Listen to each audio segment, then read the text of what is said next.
Hello, beautiful friends. Welcome back to my channel. If you're new here, my name is Sarah. I'm a certified life and business coach, and I help artists, creatives, and spiritual entrepreneurs build the heart-centered lives and businesses of their dreams. I'm going live every day this month, a little daily January drop to discuss things connected to setting goals, reaching your goals, and how to increase the likelihood that you will reach the goals that you set for yourself. If you're watching over on Instagram, this is just a little reminder that very soon my Instagram will be going dark and I will be entirely on YouTube. So if you're watching on Instagram, hop on over to YouTube and follow me over there at Intuitive Edge Coaching. If you're watching on YouTube, make sure you click the subscribe button so you never miss it when I share a new video or come on and go live. So today, what I wanted to talk about is a number one shift that I think you might need to make if you find that you have trouble achieving your goals. And it might seem a little simple, but check yourself because it might be in there. And it is focusing more on what you don't want than on what you do want. As a coach, I talk to people all the time about what they want in their business, what they want in their life, what they want in their relationship. And something that happens really frequently when I ask someone very specifically, so what do you want? Is they launch into sometimes a story. It doesn't always go directly to, well, I can tell you what I don't want, though sometimes that does happen. It sounds a little bit more like I say something like, so what do you want in your career? And they say, well, my friend has a business and it seems like she's doing really well and she makes a lot of money. And I know that she really likes her business, but I've been watching her and she works all the time. She is just attached to her phone. And I think that it would be really stressful for me to need to be attached to my phone all the time like that. I really do not want to have a business where I can't get off my phone. And maybe they'll say some other things and they'll be like, did that answer your question? And I'll be like, well, no, I still don't know what you do want. I now know that your friend is on her phone more than you think she should be. Or it will be something like, at the job I have now, I really don't feel appreciated, and people are asking me for too many things, and they don't appreciate the work that I do there, and I don't like my coworkers, and right. So they launch into all the things they don't like about their current situation. Or all of the things that they project might become a problem if they were to go after the thing that they want. And I can tell when this happens that there's a difficulty in accessing, naming, and claiming exactly what it is that you desire. And I think this happens to a lot of people, and I think it happens for a lot of reasons. But a main one is just that we're taught to not want too much, to not ask for too much, to not dream too big, to not seem unrealistic. And this can look like having a parent that says, you're like, I want to be an actor. And they're like, that's not a real job. You're going to need a backup plan. You're like, I want to be a singer. And they're like, why don't you go to medical school? That's not a real job. People don't really make money from that. That thing you want isn't that likely. There are so many other talented people. What makes you think you're going to make it when so many talented people don't make it? It can also be something more subtle than that. You didn't even necessarily have to have been actively discouraged from asking for the things you want. I had a client who struggled with this, and she had a single parent. Her other parent had passed away at a very young age. And so she was raised with a single parent. And she knew at a very young age from hearing grown-up talk that money was a big concern in their household and that her parent struggled financially. And so she, on her own, as a small child, decided, I don't ever want to ask for anything because I know my parent will go out of their way to get it for me. But I also know that it's a burden. My desires are a burden. That's the message that gets internalized. And so at a very young age, this client learned my desires are a burden. It's best not to ask for anything. I should stick to only wanting things that I feel are in my immediate ability to manage and to attain, and not ask for anything more than that. And when you want to start creating consciously co-creating your dream life, when you really want to start making changes for yourself, maybe you just realize you're not happy with how things are.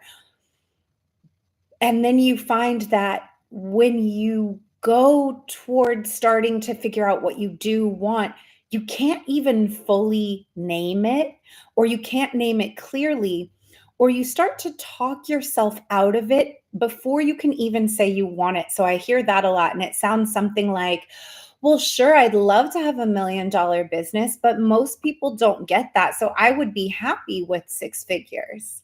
Right. So before you could even say what you wanted, you started talking yourself out of it. Sure, I would love to, publish a book and go on a book tour, but most people don't do that. So I'm probably going to be fine with just self publishing it, and I'll release it on my website and not make it a big deal. We start talking ourselves out of the thing we really want before we've even fully articulated the thought. And it comes from everything in my world. You'll hear me tie back to a fear of crap: criticism, rejection, abandonment, punishment.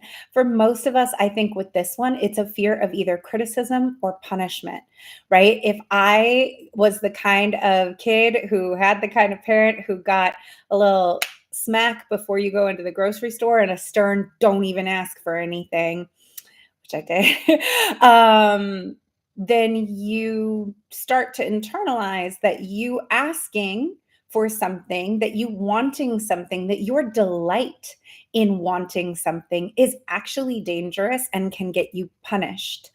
When you have had experiences of telling someone the thing that you really want, your big dream, and having them tell you that's not possible, that's not going to work for you, be realistic, you're not even that good, or something like that, then we are afraid of being criticized if we say the thing we really want. If we've been told, hey, you're not being realistic, you're too much of a dreamer, you need to focus, then again, we will tamper down the thing we really want to make it sound more realistic before the other person can potentially say, hey, that thing that you want, I don't think you can have it, because that hurts us. And it becomes so ingrained in our habits, in the way that we think, that we may not even realize that we do it anymore. And the way that I think of this is, if there was like a bowl of candy and you're a kid and you keep reaching for the bowl, and every single time you reach, you get your hand smacked, that over time, first what might happen is you might try to find sneaky ways to like get at the bowl. You might try to find some other ways to get to it. And every time that you get smacked, you realize, no, it doesn't matter how I go about this, I'm going to get punished if I go for this. And then you just start censoring yourself. Essentially, you stop reaching. You stop reaching for the bowl. You stop reaching for the candy. You stop reaching for the thing you really want. You train yourself to know the only thing that can come of me reaching for what I really want is disappointment, is punishment, is me getting my hand smacked away. And over time, we just stop reaching. And so, if this is resonating for you, if you're finding that you also maybe struggle to articulate what you want, that when you think about maybe you never even think about such a direct question as, what do I want? When you're asked that question, you notice that you kind of go blank and you're like, I don't know. I'm not even really sure. I know what I can tell you about the things I don't like. I can tell you about the things that are going on that aren't that fun, but I'm not even entirely sure what I want. This is about mending your relationship with desire and understanding that your desires are sacred.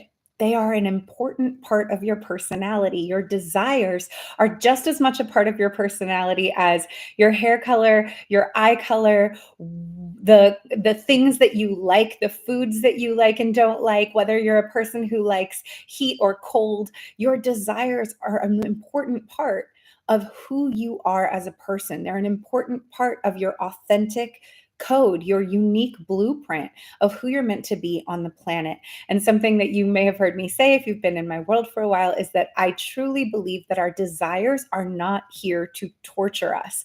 If you want something, If something keeps coming up in your mind, right? That example of I want to publish a book, you just keep thinking about it year after year, it keeps coming back. That's not meant to torture you. It's not meant to dangle itself in front of you and say, look at this thing you can't have. It is showing up in your field because it is meant to be yours. It is meant to be part of your experience of holy life on earth. It is meant to be part of what you are here to do, to contribute, to express.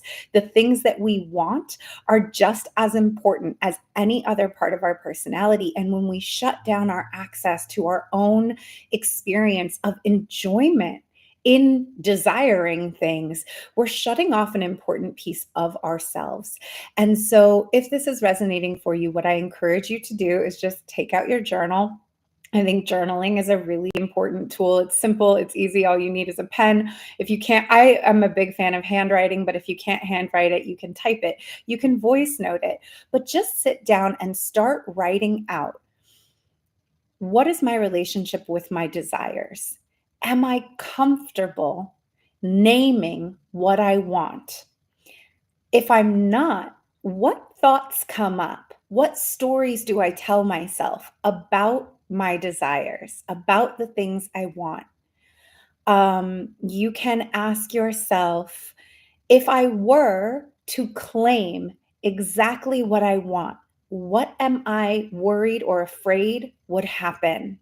What do I think people would say? How do I think people would react? Right? There's usually a mind reading. I think people will say I'm silly. I think people will say I'm not realistic. I think I'll get in trouble, right? We still have that child piece of us inside that says I'll get in trouble for this.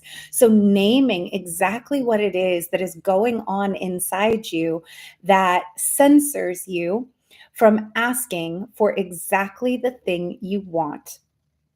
And from there, once you've done some clearing, you can start asking yourself things like, what would it be like to fully support myself in my desires? What would change in my life if I let myself ask for 100% of what I want, with no reservations, with no caveats, with no, I know I want this, but I would accept that? You could take it one further. What would happen in my life if I allowed myself to ask for 150% of what I want? What would happen? And then start to write out what you want and let yourself just look at it and sit with it. And if you notice that you feel uncomfortable, even just writing down what you want with no caveats and no settling, that's really informative, and it shows you a lot about your capacity to receive. When people talk about capacity to receive, this is an important part of it. If you are uncomfortable naming and claiming 100% of what you want, just looking at it makes you uh, makes you anxious, makes you nervous, makes you afraid, makes you embarrassed, makes you cringe, that is a really big indicator that your current capacity, right, is not big enough to hold a reality in which you can have the thing that you really want. You cannot pour your whole 64-ounce bottle of champagne into a little shot glass. We're going to need a bigger boat. We need a bigger vessel. And so that's where your work comes in expanding your reality, expanding your capacity, expanding your nervous system, healing the wounds that you have around desire and around being able to just say, this is what I want. And then your ability to ask for it of yourself, of the universe, of God, of the people in your life. First, we have to get comfortable with, well, first we have to recognize what our blocks are to our desire. Then we have to experiment with what would it be like to allow myself to have my desires and support myself in claiming my desires. Then go ahead and write out and claim what they are and sit with what comes up.